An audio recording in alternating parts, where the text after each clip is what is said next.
Now, the former ATP player and Davis Cup player, now leading South African professional tennis coach, Jeff Coetzee, joins us now to share his thoughts of Federer's exit. A very good evening to you, and thank you so much for speaking to us, Jeff.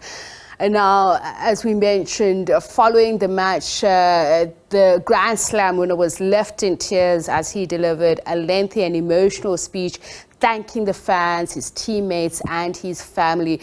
Looking back on his career, and we know it's something that's been in the works in terms of thinking about it. I believe you know him, you've met him. What would have gone through his mind and why was it so emotional?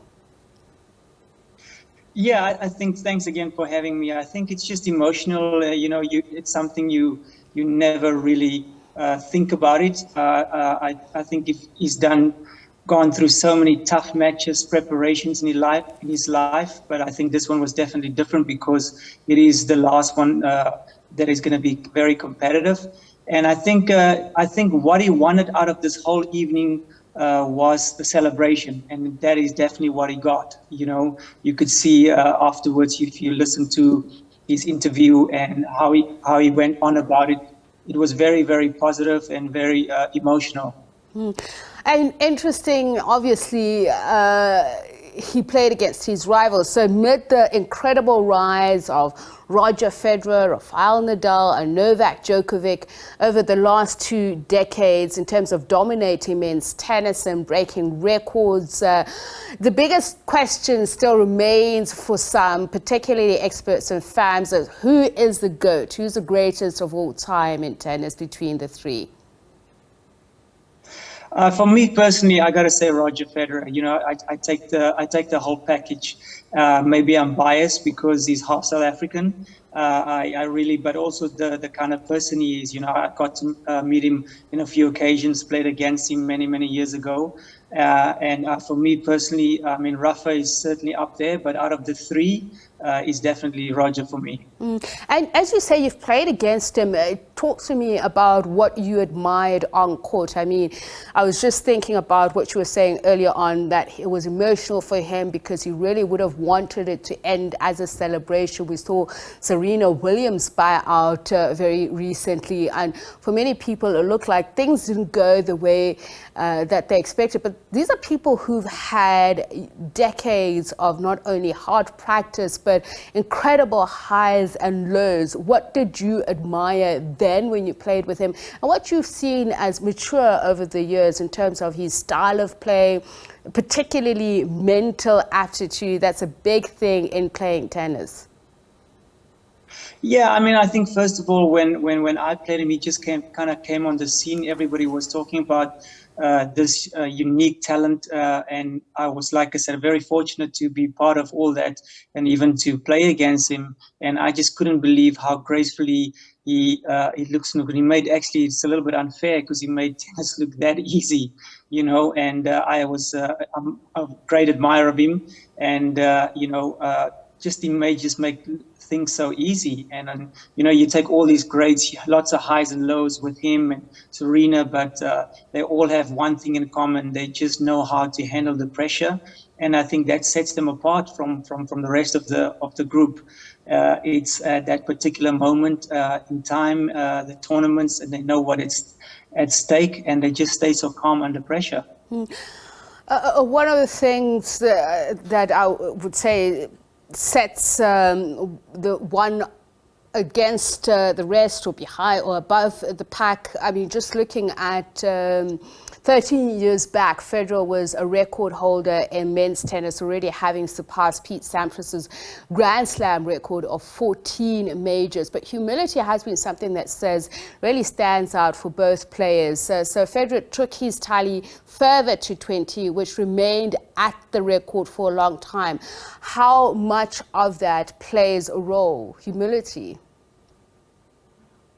Yeah, I think a lot does. I think all credit, we thought back in the day 14 was this never going to be reached. Now suddenly Nadal is at 22. That's definitely going to be broken, I think. Djokovic is just one away to equal that. But I think everything has changed now for him as well.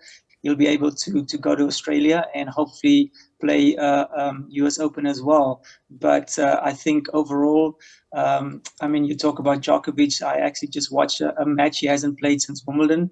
He played against Diafo, how clinical he was today as well. But I think all these guys, and we are lucky in our sport to have all, you know, if you take the 3 guys with 63 Grand Slams amongst them, they're very lucky to witness that.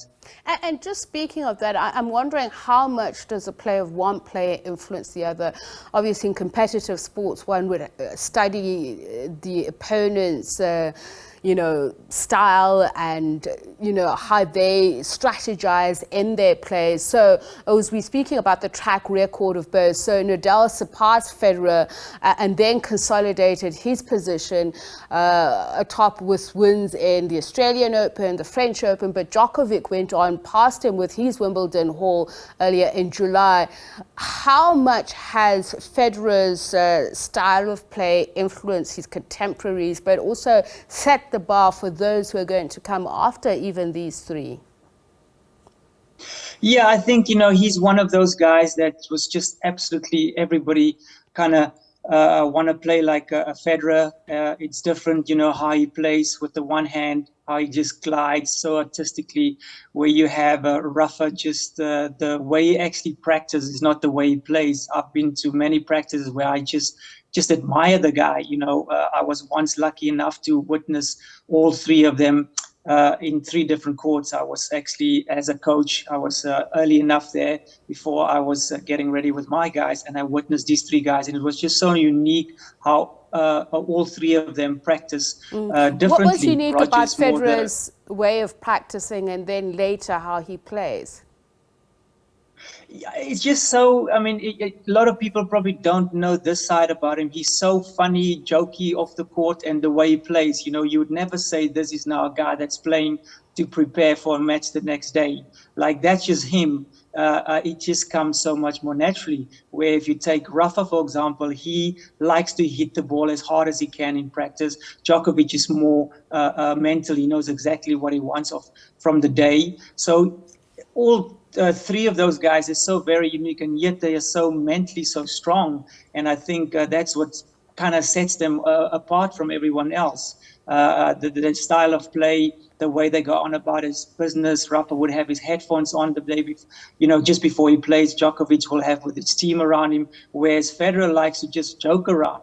I remember the one time he was going on for a Wimbledon match, and we started playing cricket, like just in the warm-up area, just for fun.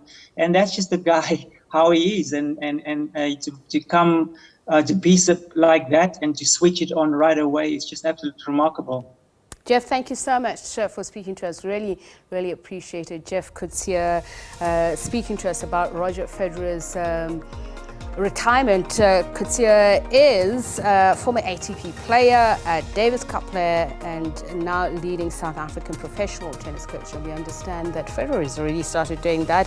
We're seeing coaching Matteo Berrettini to a win at the Laver Cup earlier on.